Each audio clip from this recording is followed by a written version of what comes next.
Hi there. Thank you so much for listening to Grounded in Maine today. My name is Amy, and I brought back Alexa Pavan, who is on Instagram, Go Green with Alexa. I was just looking at the last time she was here, the last time you were here, Alexa, was like August of 24. So it's been almost 2 years. So Alexa is very passionate about composting, and it's something that I've been thinking about that I have not talked about like in depth on the podcast, and I've been dying to do it. And she did a post last month. It was a composting awareness week in May, and I was like, "Oh my gosh, Alexa, you got to come back. You got to do the compost." She's like, "Just name the day."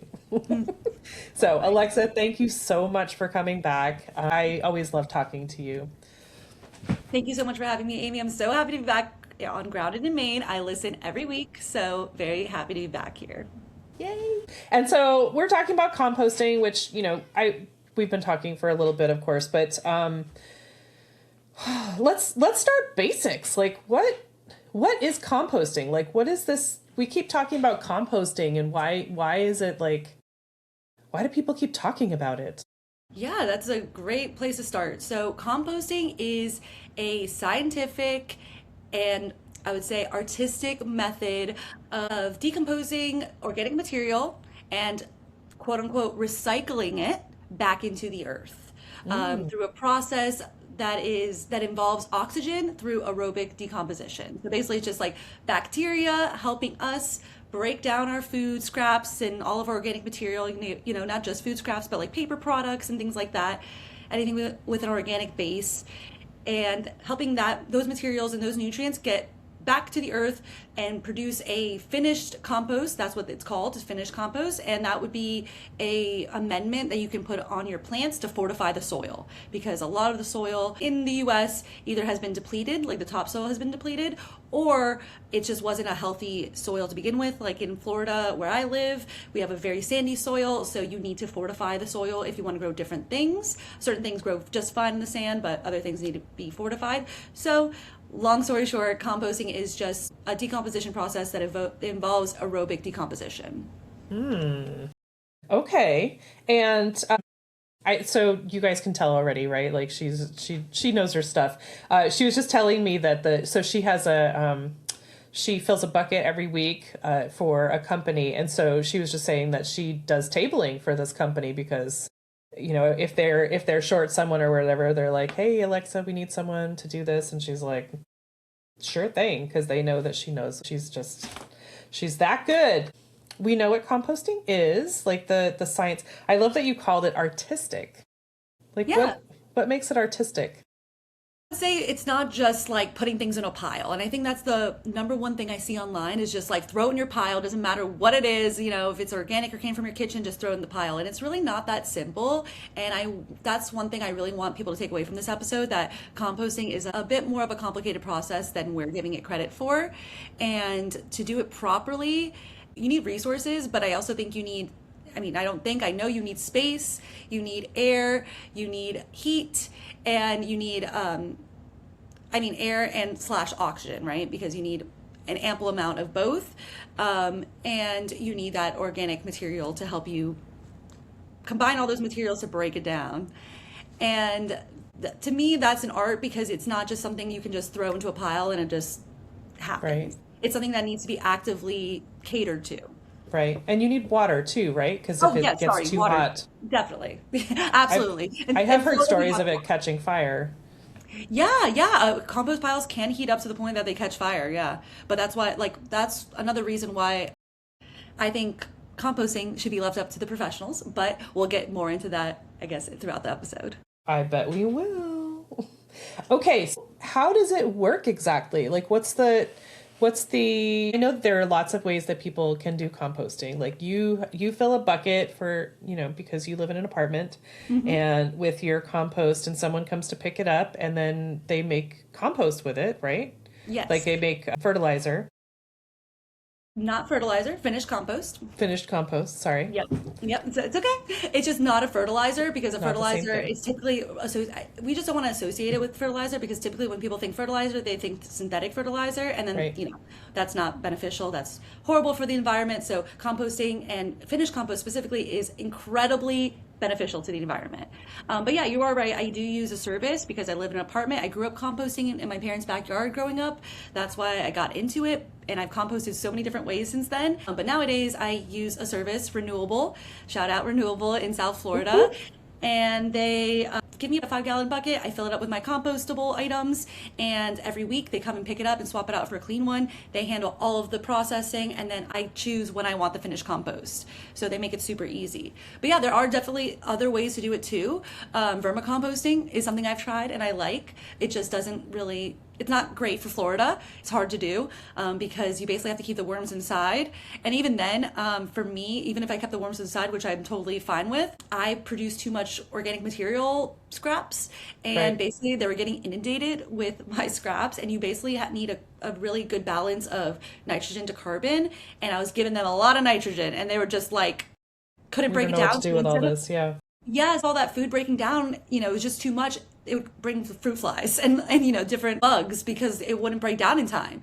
And so like it really works for people who don't make much organic material, but like I cook all my meals at home and I eat a lot. I'm a big eater. So I eat a lot of fruits and vegetables. So they just me and my husband, it fills up every week. 5 gallons is kind of a lot for 2 people, but we fill it up, especially in the summer with watermelon rinds and things like that. Yeah. So, it's a really cool. I love working with the worms. It's fun, but it's like didn't really work for me. So that's why I felt that service, I can put so much material. I'm composting around 15 to 20 pounds a week, sometimes more. So like they're taking care of all of that and I don't have to like really lift a finger, just put it outside my door. Right. And that's why I feel like it's so convenient because there's never going to be a disruption in my habit.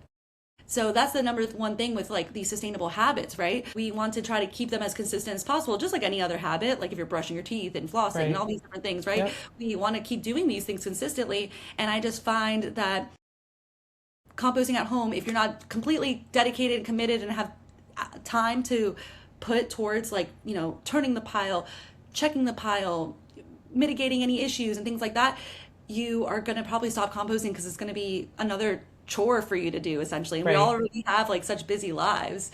So basically there's lots of ways to compost, but I think the best thing to do is find a system that works for you that, you can do every single day without fail.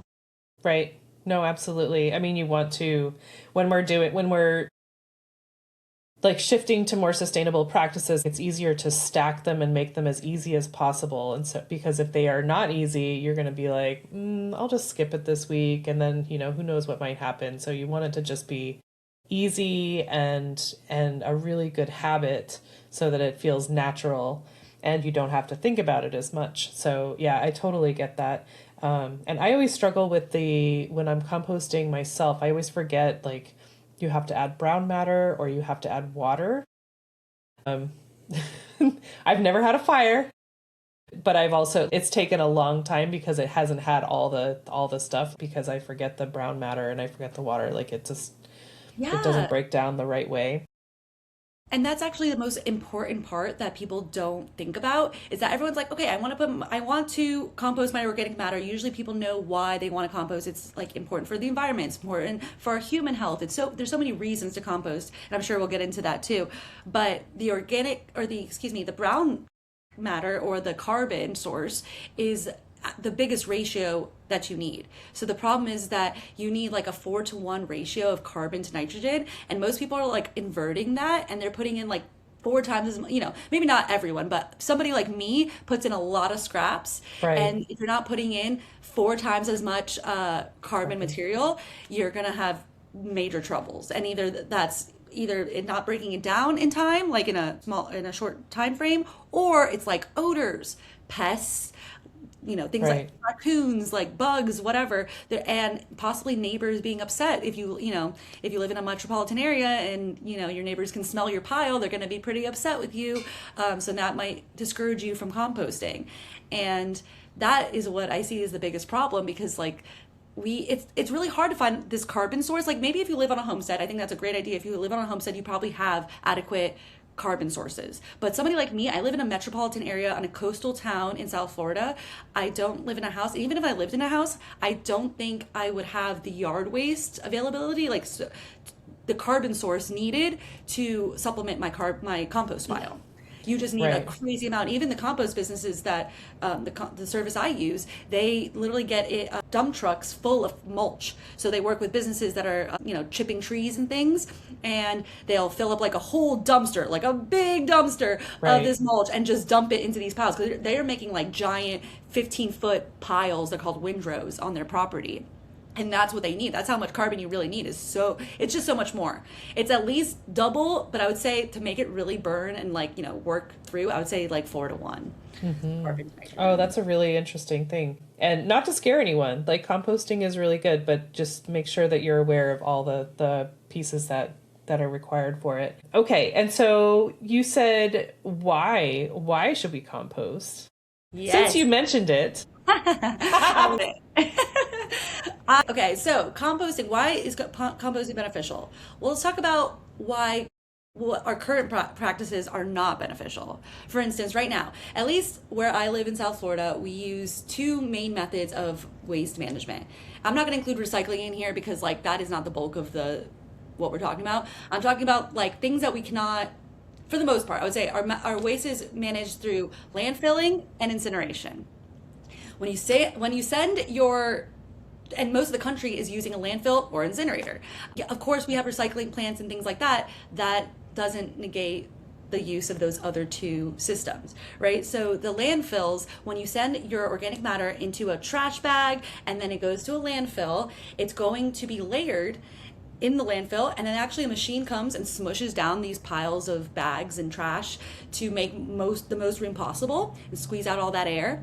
But the Right. problem is that we need air to decompose the material. Remember I said that composting is an aerobic process, and aerobic just means oxygen is required, and that means that you just need atmospheric oxygen, what's already available in the air, to help invite the bacteria in to do the decomposition. But the problem is there's not enough oxygen, so those little bacteria never come, and therefore you get a partial decomposition inside the landfill, but it never really decomposes. Right. And And there's nowhere for it to go. and there's nowhere for it to go, right? You're just you basically just created a pit where it just has to stay there and get stored forever. And they decommission landfills after so much it's been all filled basically, and they'll even cover those landfills up with turf and call it a recreation area. So there's no getting rid of this. And what's really baffling to me is that we could be composting this material instead of it just because it's contributing 40% of all the waste in a landfill is organic food. And I'm Right. not talking about organic like USDA organic. I'm just talking about organically based material, Food. Yeah. right? And that all of that could be going back and being quote unquote recycled back into the to earth and creating that finished compost that we talk about. But it's insane to me that we're doing this kind of backwards method, especially because maybe it could have worked back in the day when we didn't produce, for instance, the county I live in, 20,000 pounds of trash per minute in the county I'm in South Florida, Broward County. So that's insane. That's It's never insane. going to, the landfill is never going to be a solution. And then the compost is, or the compostable material is trapped in those landfills, or worse yet, it's being burned in the incinerators. For instance, when these counties or municipalities invest in incinerators, they actually need compostable material to help cool down the machines because they get really hot because it's just burning things up all day long.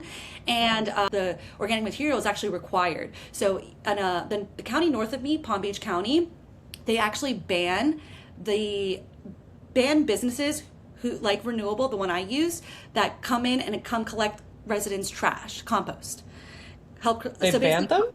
yes, you're not allowed to operate as a compost business in Palm Beach County, Florida, because they own all the trash of the residents and commercial as well. But they own all the people's trash in that county and they burn it all. It's burned in the incinerator, and then they call it waste to energy.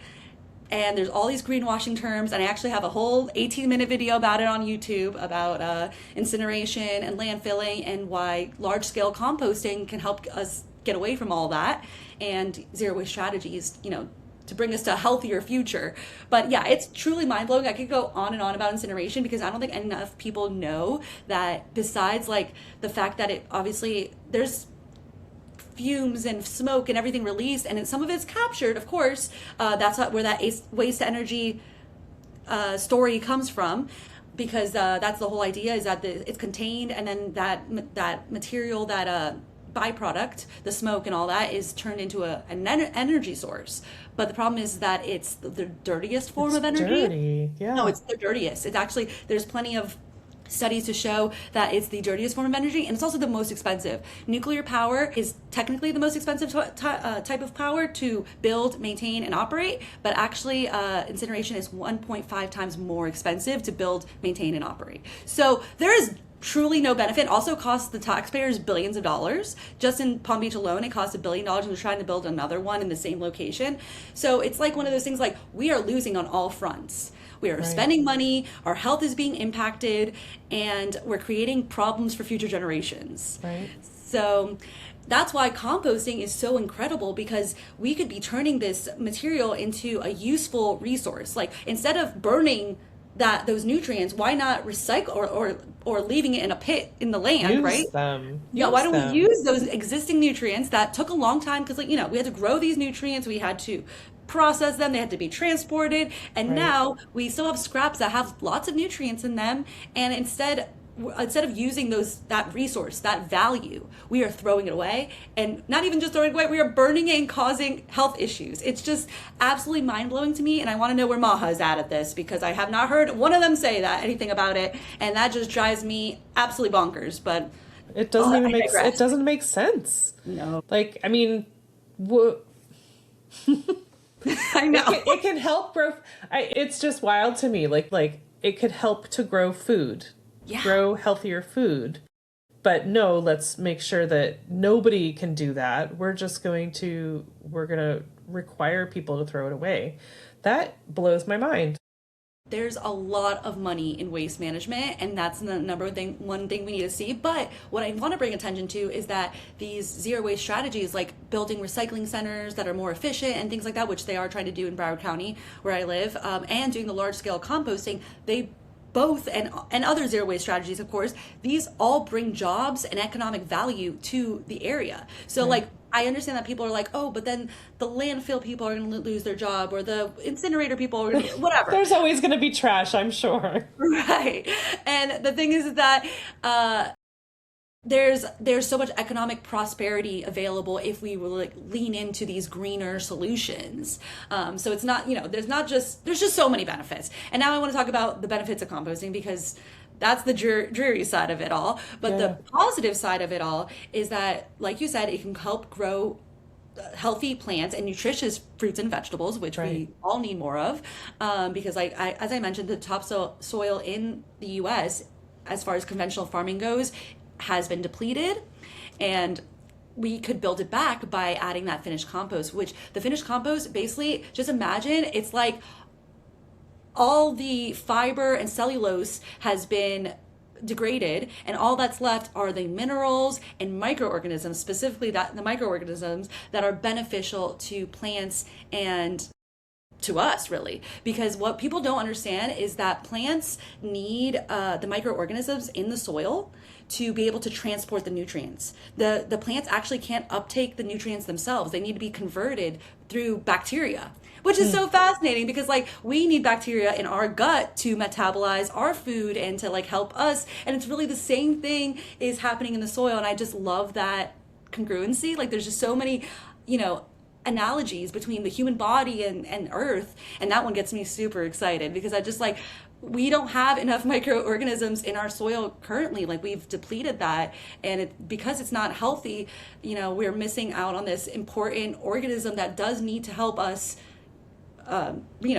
provide nutrients to our plants, and then we eat those plants. Like, it's all a circle, a cycle, and we've broken a lot of those into pieces. We've broken the circle into pieces, and it's not working right, obviously. Right. Right. I mean, I remember one of my past guests, I think it was Nicholas, that said to eat, let's see, 100 years ago, a head of cabbage would be like the same as eating 25 right now. Like, we're just to get the same nutritional benefit, which is just, that is crazy pants. And that's what we've done. We've done that to ourselves in the soil. But Yeah. composting And would just add all that back in. Absolutely. And that's just like one of the aspects of composting. Another fun fact I love about finished compost is that it actually can hold up to 20 times its weight in water. So it's highly absorbent. And if you've ever touched like a really good finished compost, it's very fluffy and it's very like dark and black, and it looks just rich. It looks like it has all these nutrients, right? And when you touch it, it's like it compresses in your hand, kind of like sand, what sand does a little bit, Mm-hmm. and but it's also springy and absorbent. So what's amazing is that if you're in a drought, it can hold water, right? So that's cool. But then when you're experiencing flooding, it can also absorb the flooding. So the fact that we're not using finished compost in all the landscaping in our municipalities is Right. wild to me, because that could be a huge, way to combat these issues. There's droughts all over the country right now, and then Right. we also have flooding episodes. So these are things to consider. Like, we could just be landscaping with finished compost, but instead we're not. We're burning it, we're putting it in the trash. Yeah. But and so I mean when we put compost in the trash, when we put food in the trash, that creates methane, right? Yes. So another one Yes. of those, like, the That's opposite of another thing. benefit. So when you send those, I'm glad you brought that up. Thank you. When you put all that material into the landfill, and like I said, it's only partially decomposed. When it partially decomposes, it releases excessive methane. And methane is a potent greenhouse gas that warms our atmosphere. So, and it's also releasing CO2 from these landfills. But methane, most importantly, is way more potent than CO2.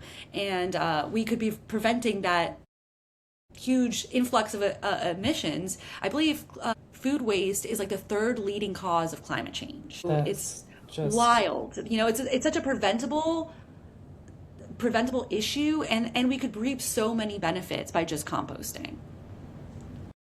for sure. Oh my goodness. That's a lot. I mean, it's such a I mean, food waste in general is just, that's a whole other thing that we've talked about before, of course, but just, if you think about the fact that we have all this food waste and not using it to the full potential, it seems silly. It just It's seems very silly. simple.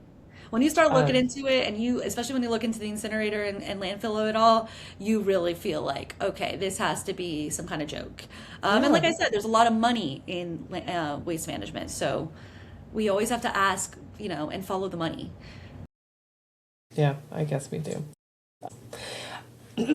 So, I Ask mean, away. you've kind of talked about, like, why it's important, but, like,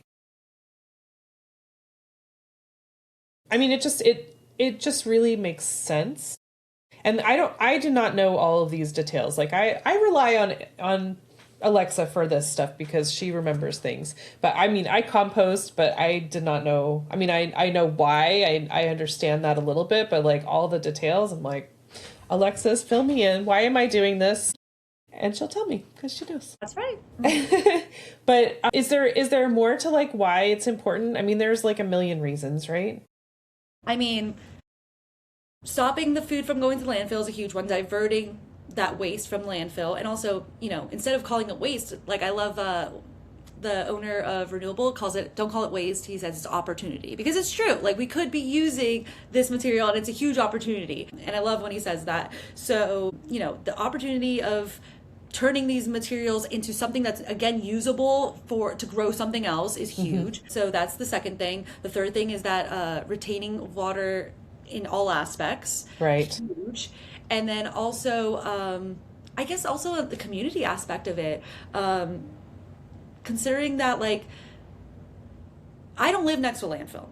I don't live next to an incinerator, but my fellow neighbors do. And I don't want anyone to have to live Have to next to breathe an in that. Yeah. incinerator, a landfill. Those people are getting cancer, those people are having health issues, asthma, so many things, right? And I actually have been working with this organization, Energy Justice and Beyond Burning, these two organizations, that goes around the country to help close down incinerators, and they've really opened my eyes to, like, just so many of the issues. So I don't know. I think a huge part of it is, like, understanding that none of us should face the burden of the waste management crisis that we're in, more than we already are, right? Because Right. these people are feeling it twice. They're feeling it by, being inundated with waste, and then we're also burning it next to their house, or Right. landfilling next to their house. Because even if you're not burning it in the landfill, as I mentioned, when it only partially decomposes, it actually mixes.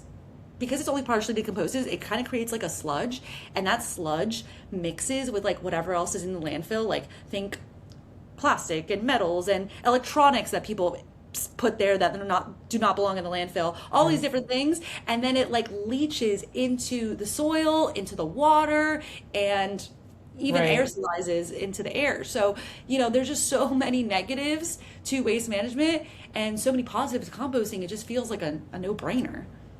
Yeah, no, absolutely. I mean, especially when there are services and I mean, I know a lot of people talk about doing your backyard composting. Literally, you can just use a few pallets to create a box for it. Although I have my aunt is in Massachusetts and they don't have a compost bin because they have bears and you don't want to invite them.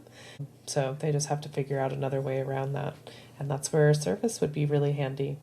Absolutely. And I just want to say, since we're talking about a service, I think that any way that people can divert material from the landfill and compost it instead is great. Like, I understand that not everyone has access to it. I mean, I didn't even have access to this service 4 years ago. So I think that it's something that we have to be patient about. But I do think that out of all the different forms of composting, using a service is the best option for kind of the reasons I mentioned earlier in the episode, where we talked about maintaining that habit and making sure that we continue to divert the waste from the landfill, right? And the best part about the service is that it's not limited to just like fruits and veggie scraps and paper products. You can also compost meat, dairy, and bones. And with this service, since they are like a commercial facility, they can handle all that. And they can also handle BPI certified material, that like plates and cups and things like that have earned that certification and are able to be composted in these commercial facilities. So when I'm having like a party or something, I regularly ask, like, or even a friend's having a birthday party or something, I'll ask them like, hey, what are you doing for plates and blah, blah, blah. Because if they, yeah, I do that. You do. But I know. I expect that. And people expect it nowadays. And they would expect that from you also. Yeah, so I always say, hey, I can bring my bucket, like, what do you got going on for the plates and stuff? And if they're not using like reusable plates, I'll suggest like, okay, I can bring the, BPI certified compostable plates, or they can go grab them. But, I just make sure there's that communication with them, because I just hate going to a party and watching like, someone okay, throw stuff away. yeah, it's a great environment. You're having such fun socially, but then you're like, I'm like cringing internally, and nobody else is, because they're like, that's that creepy girl that just cares about waste. And I'm like, inside, I'm like dying. But a lot of my friends are very eco-minded, so like they're like jumping at the opportunity for me to like bring my bucket and things like that. So, Well, it's such a great talking point. Alexa, what's that bucket about? I know. Wow. It's definitely great, but it's like when somebody's not into the eco thing, they're like, that's a bummer. I mean, that too. That it's a bummer that they're not into it, but then they're also like trying not to be judgmental, and then I feel like maybe a little judgmental still, but it's fine. I understand that not everyone is into waste like I am. Like, I'm a big nerd for like waste management. I just think it's fascinating. If you guys can't tell, she's a big nerd for waste management. I know, right? As if you can't tell. But like, I'm truly fascinated about it. And I think one of the reasons why is because it's like taboo. We don't talk about throwing, like we say throwing it away because we don't even want to think about it. We just want to pretend it doesn't, it poofs after it leaves our hands. And that's just drives me nuts because I can't stop thinking about it. Right. Oh my goodness. Yes. I love that you bring your bucket to gatherings. That's super fun. I mean, you ask in advance, like, do you need me to bring the bucket? Yeah, I try to just be more like, I don't want to force it on anyone. I always want there to be some kind of like buy-in, like they're excited about it or they want to talk about it. And usually there is, because that's another thing about how I approach eco living in my life. I don't ever try to like push it on other people. I want people to just see what I'm doing. Feels. Yeah, and no one likes that. Yeah, so like no one ever changes because someone like gave them a good lecture, really. I mean, not usually, right? For sure. So like typically I just try to model the behavior, and then people are watching me and they're like, then they ask questions, and yeah, like you're like, oh, you want to know? I got something to tell you. Sit down. Yeah, that's a whole other can of worms. So I try to keep it Absolutely. brief though. You want to know something about something? I know lots about everything. Um, At least the eco stuff I do. right, right. I'm happy to chat with you as long as you want. Exactly. That's so cool. I think that's, I mean, I love that you've got friends that just understand and they're like, "Hey, Alexa, can you bring your bucket?" or, and they're not going to be offended if you're like, "Hey, do you have the right plates?" or "Do you want me to bring some?" or Yeah. I'm just trying to help at the end of the day, and I think that they understand that. I was even in a Miami Waterkeeper ambassador program. I had posted about it a couple of times, but I would bring it because they would feed us, and so I didn't even ask. I just brought it, and they were like, "Oh my God!" And then I forgot a couple times because I don't know, I just wasn't thinking, and they're like, "You didn't bring the bucket," and I'm like, "Oh my God! I'm glad that you guys are missing the bucket." right, right. That's so fun. Yeah. I mean, I guess you could just put it in a something and I then did. I you There's did. been many times where I've like taken like for instance pizza boxes because you can't really like there's this whole thing of can you recycle it, can you not? Some places take it, some If places it's don't. greasy, yeah. Yep, because it's greasy. Typically you can't, at least the ones here in South Florida, so I would take it home and I ripped up the boxes and just put them all in the thing. So Nice. yeah. I Very definitely do. I've come home with a lot of trash bags full of stuff, and my husband's just like, okay, but he's not. But also expects it. Like, right. Right, right. Yeah, he's like, "Oh boy, she's doing that again." But yeah, I don't think he he even bats an eye nowadays. I mean, you guys have been together how many years? 10 years. Yeah. Yeah, yeah. He knows So you do. He knows you're yeah, going to and do also it, he's very into it too. So right? Yes, I've seen the reels where he's like carrying the bucket and you guys do that together, that you weigh it every week.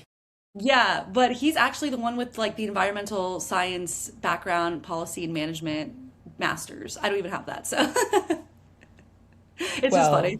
you've got other things.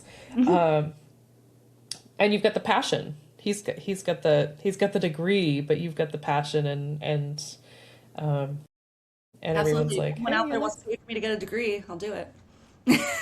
right?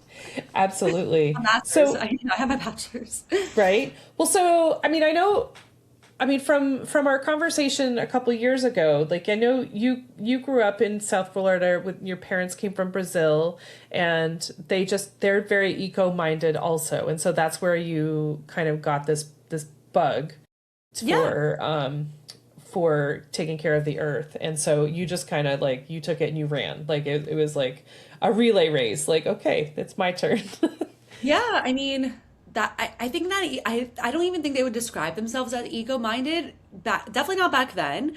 For them, it was just a lifestyle. It was like as if you take off your like they take off your shoes before you go to inside the house. Like that was just part of it. Like composting was just a natural thing. My mom grew up on a farm. My dad grew up like in a more. They both kind of grew up in a more rural area, and then my dad spent like a lot of time diving off the coast of Brazil, and my mom was like doing the farm life thing. So with her family, and so for her it was just like a natural thing. And my parents grew those tropical fruits. They still grow tropical fruits. So it's So like many. yeah, and so it's like hand in hand, right? You need to like nourish those fruits, and a lot of those fruits require like they require Extra. They're compost. heavy feeders, yeah. Yeah, they're big feeders. They need nutrients, so it's like it goes hand in hand. And for them, I think it's just who they are. And then for me, I was like, oh, that's just the things we do. I never thought I could have a career in it. I thought, I was kind of told as a kid that like just find a good job so then you can make money.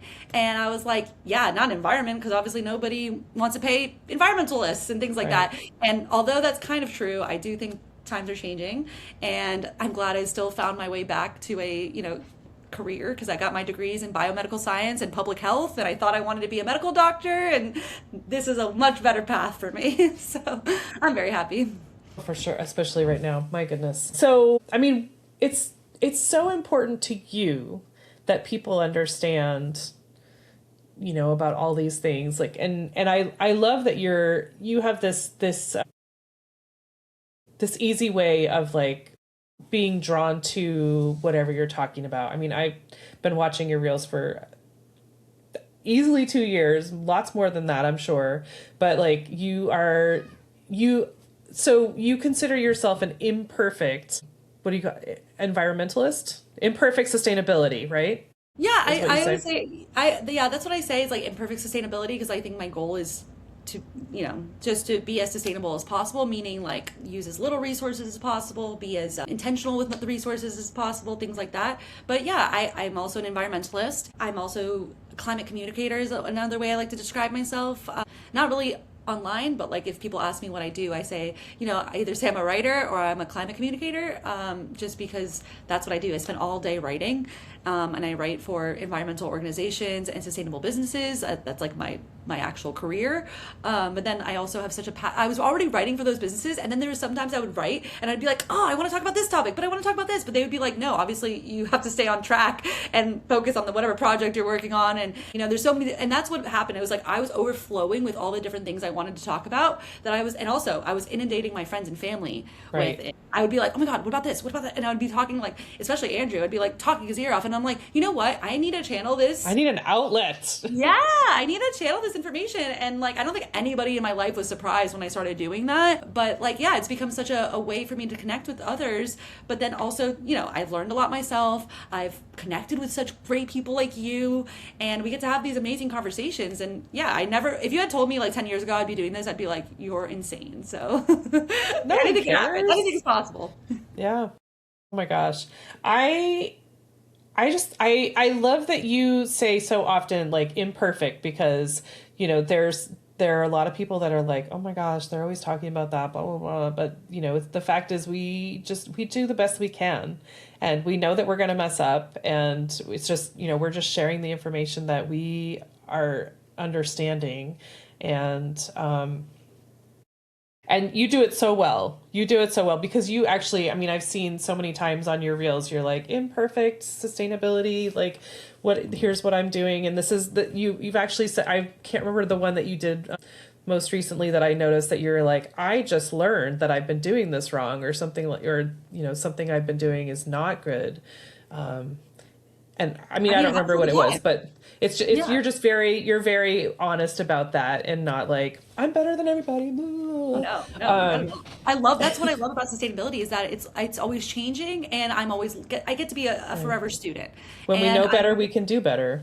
yeah, exactly. And like I love assessing my habits and then being like, okay, how could I improve? And also with that in mind, how can I put this information out into the community, because I don't believe in individual shifts, like I am trying to reach an individual when I'm making a video, because like I think that's just the best way to reach people, like on an individual level. But the whole goal is collective action, right? We can't do this in a silo. We have to do this all together. One person isn't going to change everything, but if we are Absolutely. sharing. And that's why I believe so deeply in perfect sustainability, because that's the only way we can all function, in this Right. transition. Because If we have to be going a perfect, forget it. Yeah, and being perfect is so like people, and I have imperfect sustainability all over my page, and people still say things to me like when I would make my eco bricks, and they're like, oh, but I never use plastic bottles, so I don't have a way to make an eco brick. And I'm like, well, that's great for you, but I'm very intentional with it. One bottle or a couple bottles every year is nothing compared to when I go to Costco and I see people putting cases and cases of water, and I'm like, okay, so you're coming after me for keeping one bottle from being recycled, but you're not coming after the people who are putting cases and cases of Right. water into their cart. Like, I don't know. To me, it's like, let's focus on like the bigger things, and the Focus bigger on things progress. and progress, and like, and not really shaming each other, because that's another thing I've noticed, like even in the sustainability space, people will start nitpicking, and I'm like, okay. And I've even called people out and said, okay, you can nitpick the people who are trying to do the sustainable thing, or you could actually try to hold the people who are not doing anything sustainable accountable. Which one are you going to choose? And they're like, okay, well, when you put it like that, and it's like, makes yeah, sense, because you guys yeah. you're being almost shameful. You're like, you're shaming the people who are trying, instead of, and I'm not saying that you shouldn't educate the people. I think, everyone is just trying to do their best, and you can still educate people in a kind way. But, I think trying is important. I think we Yeah. all just need to give a shit, honestly. If I put it Amen. that way, like that's all I'm trying to do, is show people that there's like people out there that care. Sometimes people will reach out to me, they're like, you're the only one I know that cares, and I'm like, well, I'm not the only one I know who cares. I know so many hundreds, maybe even thousands of people at this point Thousands, yeah. that care so deeply about the environment, about humans, not just the environment, Right. but the planet, the people on the planet, you know? Right. And that's what I just try to highlight. And that's why I've also decided to like make more community-based posts and things like that. And I started doing the community roundup posts where I Events, do, yeah. yes, I do. I basically aggregate all the events in my area and just kind of organize them a little bit so people can easily register for them and then see what's available. Just because people would come up to me all the time and they'd be like, we would be ironically at an eco event. And they'd be like, wow, this is like the only eco event I know of, and there's not really much not much going on in South Florida. And I was like, you're so lovingly wrong. And then that's why I was like, okay, people don't know these exist, so I need to Right. put it out there. So yeah, I mean, at the end of the day, we're doing what we can, but it's a fun journey too, to like meet different people and, educate different people and For sure. learn other Yeah. habits. Like I love hearing about what you guys are doing in Maine, and I love hearing all the different ways, and we can all learn from each other. Yes. Well, and I mean, another thing that you do, you go to these events and you work on the composting committee or your recycling or whatever, like whatever is needed. So you get to go to these like concerts and stuff on the beach. So you get to have fun and you're getting some stuff done, which I think is, I mean, you can't beat that, right?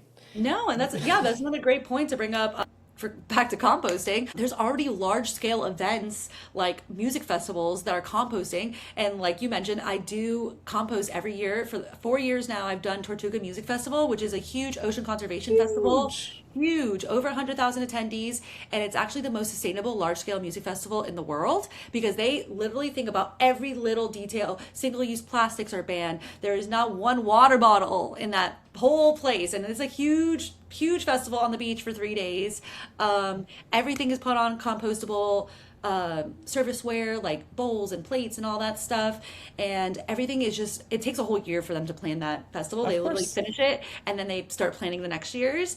And that's not the only one. Actually, FIFA this year, they contracted renewable for FIFA at the World Cup, and they did Awesome. F1, and they do Ultra, and there's so many huge festivals and things going on that are already being composted for. And I'm talking about, like, we did 40,000 pounds just in 3 days at Tortuga Music Festival. I So know. I remember you were like a couple days later, you're like, why am I still so tired? yeah, it's exhausting in the best way, but it's like it's also feels so good to know that I had a part in preventing all of that All material from that, going to landfill. yes. Yeah, because 40,000 pounds. Ooh. especially when we're all sitting there sorting, we're all kind of just talking, and we're like, okay, now imagine all the different festivals going on, not just in Florida, but now in the Southeast region, and then the Right. U.S. and then the world. Like there's festivals all over, and we're not composting. So the opportunities are endless, and I know one day it's going to be so normal that we're not even going to think about it. I just can't wait to see the day. Yeah, and I think that as far as composting, I think it's so important to understand like why we do it and how we can take part in that. Like it's a really important waste management, and I just think that the more we know, the better that we can do, and it's just I just think it's really important. So that I'm so glad that you did those posts for composting awareness week, and I happened to catch it so that we could do this Me because too. I haven't done a composting conversation, which is crazy, in 4 years. Wow. I'm so glad I get to be the first. I think there should be more composting people on though. But I Definitely. would love to keep talking about it. One other thing, since you did bring up the International Composting Awareness Week, that one of those posts I had talked about how composting can help save the ocean. And that is Yes. one, well, I think, composting can actually help save every element on planet Earth, Right. including humans, but especially compost because of the methane emissions, or especially the ocean, I should say, because of the methane emissions that are contributing to the warming sea temperatures, which then contributes to the sea level rise. Right. All of that could be at least slowed down if we composted at a large scale. So, Right. Well, and if you guys listen to the first episode with Alexa, so she grew up, like I said, in South Florida. Her parents came from Brazil. They literally had a scuba shop, in South Florida. And so Alexa has grown up in the ocean, really. And her husband is a diving instructor. Yeah, yeah. I mean, that's how we met. He worked. My parents had the scuba diving business for 23 years, and then he started working there, and we did our dive master course together. So it's like the first level of professional scuba diving.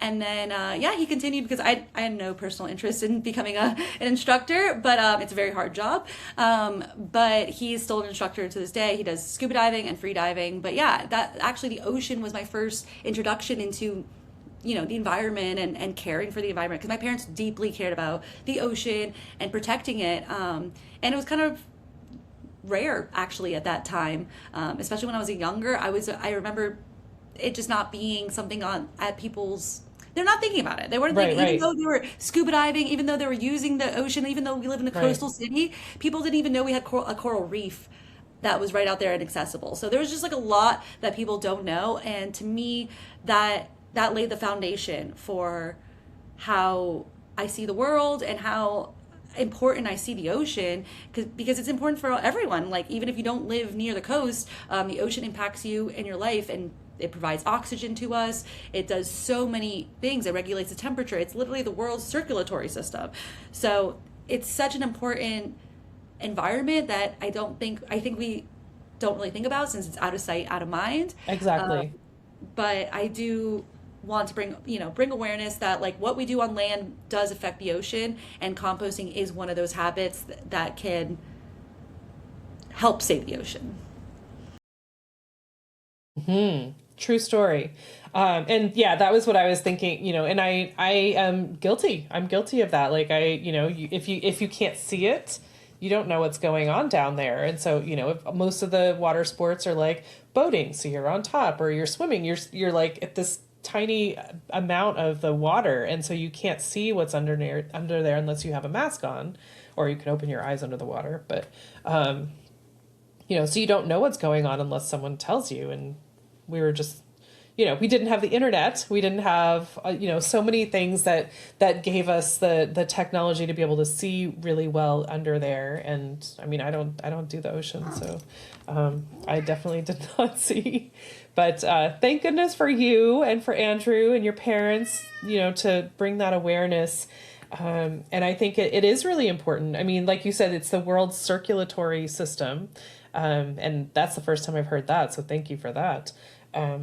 But I think, we need to just be more aware, just be more aware of what's around us. And speaking with you, I have more of an appreciation for the ocean and composting, of course, but and more understanding. So I just think it's the more conversations we have, the more we understand, the more we know, the better we can do. And that's just how it all works, man. That's why we have these conversations.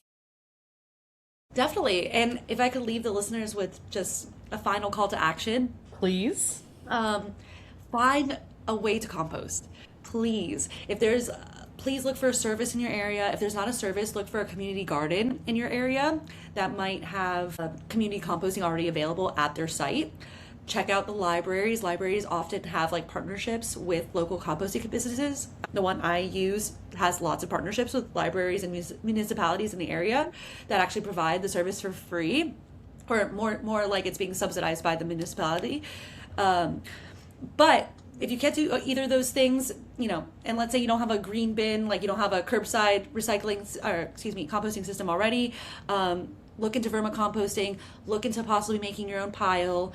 Just look into possibly, joining up with some neighbors and creating something. I think the bigger you can make it, the better, and the more people using it, the better.